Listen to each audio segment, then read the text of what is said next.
नमस्कार मित्रांनो, स्वागत आहे तुमचे आमच्या YouTube चॅनलमध्ये।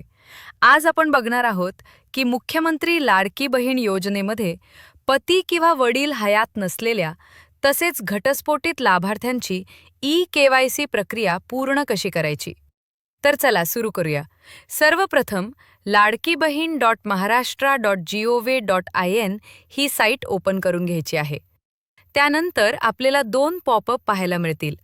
एक, ई-केवायसी प्रक्रिया राबवित असताना लाभार्थ्यांकडून पर्याय निवडताना संभ्रम असल्यामुळे ई-केवायसी करताना चुका झाल्या असल्यास, व दुसरे, पती किंवा वडील हयात नसलेल्या तसेच घटस्फोटित लाभार्थ्यांची ई-केवायसी प्रक्रिया पूर्ण करण्यासाठी। तर आपण पती किंवा वडील नसलेल्या लाभार्थ्यांची ई-केवायसी करू। त्यासाठी पती किंवा वडील हयात नसलेल्या पॉपअपवर क्लिक करून घ्या। त्यानंतर आपल्याला असा डॅशबोर्ड पाहायला मिळेल। त्या ठिकाणी लाभार्थ्यांचा आधार क्रमांक व कॅप्चा भरून OTP पाठवा वर क्लिक करा।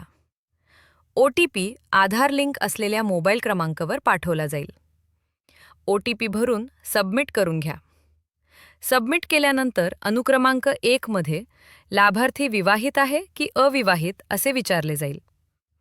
अनुक्रमांक 2 मध्ये पती हयात आहे, पतीचे निधन झाले किंवा घटस्फोटित असे 3 ऑप्शन दिसतील।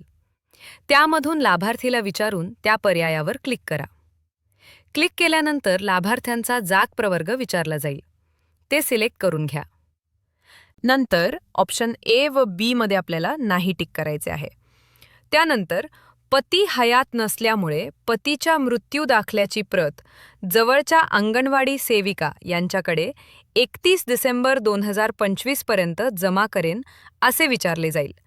त्यावर टिक करून घ्या आणि खाली तुम्ही दिलेली माहिती खरी आहे असे विचारले जाईल।